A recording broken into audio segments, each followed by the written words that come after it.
ہمارے ساتھ موجود ہیں خاقان نجیب صاحب. آپ سابق ایڈوائزر منسٹری آف فائنانس رہ چکے ہیں. بہت بہت شکریہ خاقان صاحب. فرمائیے گا, مہنگائی بڑھ رہی ہے, توانائی بحران سر اٹھا رہا ہے, عوام کے صبر کا پیمانہ لبریز ہو گیا, اور جیسے جیسے مہنگائی میں اضافہ ہو رہا ہے اسٹیٹ بینک پر شرح سود بڑھانے کے بھی حوالے سے پریشر انکریز ہوگا نیچرلی. کیا حکومتی وزراء کا یہ بڑھتی مہنگائی کے حوالے سے احساس ہی کافی ہے, یا پھر اب حکومت کو مزید زیادہ کچھ کرنے کی ضرورت ہے؟ بسم اللہ الرحمن الرحیم. Mehr, it's a pleasure to be with you on ہم. سو دیکھیں, ایک تو ہے انٹرنیشنل کانٹیکسٹ, اور وہ یہ ہے کہ کروڈ کی قیمت $113 پہ ہے. ایل این جی کے جو ہمارے لانگ ٹرم معاہدے ہیں وہ $13 پہ ہیں, اور وہ اب بڑھ کے تقریباً $35 سے $40 پہ ہے. یہ دونوں چیزیں ہمیں امپیکٹ کر رہی ہیں.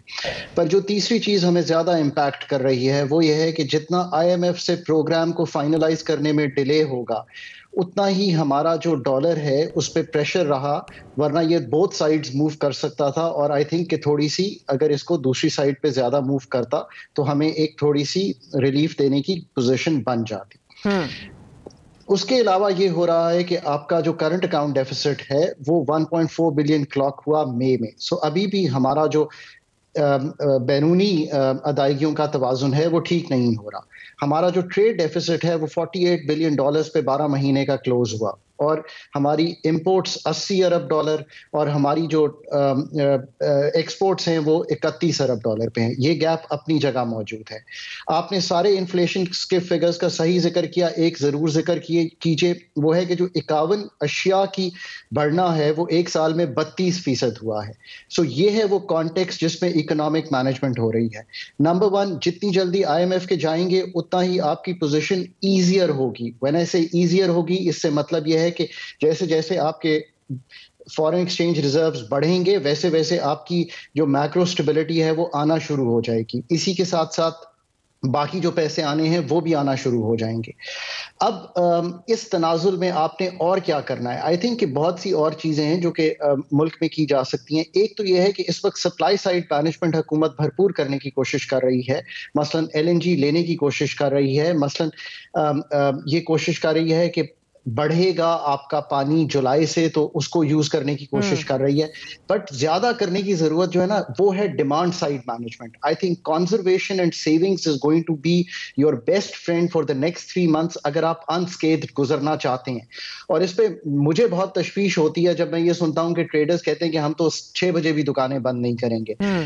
کار پولنگ, 4-day ورکنگ ویک, اگر آپ یہ کچھ نہیں کریں گے تو آپ 3 سے 6 ماہ میں تکلیف میں رہیں گے, اور آپ کی جو بڑھتی ہوئی امپورٹس ہیں وہ ٹوٹیں گی نہیں. اس کے ساتھ ساتھ ایک اور مہر فینومینا ہے جو ریسنٹ ہے, وہ یہ ہے کہ آئل کے علاوہ آپ کی فوڈ امپورٹس بہت بڑھی ہوئی آ رہی ہیں. اس کا پاس تھرو آپ کو انفلیشن میں دکھائی دے رہا ہے. وہ حکومت کو یہ کرنے کی ضرورت ہے کہ ایک نیشنل پرائس مانیٹرنگ کمیٹی ہوتی ہے فائنانس ڈویژن میں, اس کو یوز کریں اور سپلائیز کو سمودن کرنے کی کوشش کریں جتنا کر سکتے ہیں. کیونکہ جو ایبریشنز آتی ہیں ٹمیٹو کی قیمت میں, انینس کی قیمت میں, گارلک کی قیمت میں, یہ آتی ہیں بیکاز سپلائی کی جو اسموتھ موومنٹ ہے وہ نہیں ہوتی. یہ ابھی ہم صرف 3 to 6 months مینج کرنے کی کوشش کر رہے ہیں تاکہ ہم اس مسئلے سے نکلیں اور لوگوں کو تکلیف کم سے کم ہو. پھر تھوڑی سی جو اپنی, آپ کچھ پوچھنا چاہ رہی ہیں تو پوچھ لیں. نہیں بتائیے گا سر. مگر دیکھیں آج بھی وزراء نے پریس کانفرنس کرتے ہوئے وہ کارخانے گنوائے جو تحریک انصاف تھے جن پہ کام نہیں کیا یا ان کو صحیح ٹائم کے اوپر مکمل نہیں کیا سر. بٹ دا فیکٹ ریمینز کہ ہمارا بیلنس آف پیمنٹس ہمیں اجازت بھی نہیں دیتا with the given geopolitical situation around the world. آپ کروڈ آئل دیکھ لیجئے یا آپ دیکھ لیجئے کہ حالات کس طرح کے, گیس کی کیا ڈیمانڈ بڑھ گئی ہے. ای یو الون 62 ارب کی ڈیل قطر سے کر چکا ہے. ڈیمانڈ بہت زیادہ ہے, سپلائی کم ہے. We don't have the money anyway to buy this. اب کہا جا رہا ہے کہ ہم کام کریں گے کہ ہمیں امپورٹ نہ کرنا پڑے یہ سارا کچھ. مگر given right now the situation, ابھی تربیلا میں تو پانی بھرنا شروع ہو گیا ہے, مگر سر ابھی تو یہ یعنی کہ ہمارے پاس پیسے ہیں نہیں, اور یہ تو لوڈ شیڈنگ اور یہ حالات تو ابھی مزید گمبھیر ہونے ہیں, اور مہنگائی میں بھی برا وقت تو ابھی شروع ہوا ہے جو عام آدمی شاید سمجھ نہیں رہا. دیکھیں 1 جولائی کو جو صرف بجلی کی قیمت ہے اس کو نیپرا نے $7.92 بڑھایا ہے, اور اس کا پاس تھرو ابھی آپ کے بلز میں نہیں آیا ہے. بالکل جو حکومت نے آئی ایم ایف کے ساتھ طے کیا ہے وہ یہ ہے کہ $3-3.5 ابھی, پھر اگست میں اور اکتوبر میں کر کے اس کو 3 phases میں پاس کرنا ہے. 13 جولائی کو مہر آپ نے 46% گیس کی پرائسز میں ایوریج ایڈجسٹمنٹ کرنی ہے. اچھا, ایک چیز مہر بہت امپورٹنٹ ہے, ہم ہر دفعہ کہتے ہیں کہ یہ آئی ایم ایف کی شرائط ہیں.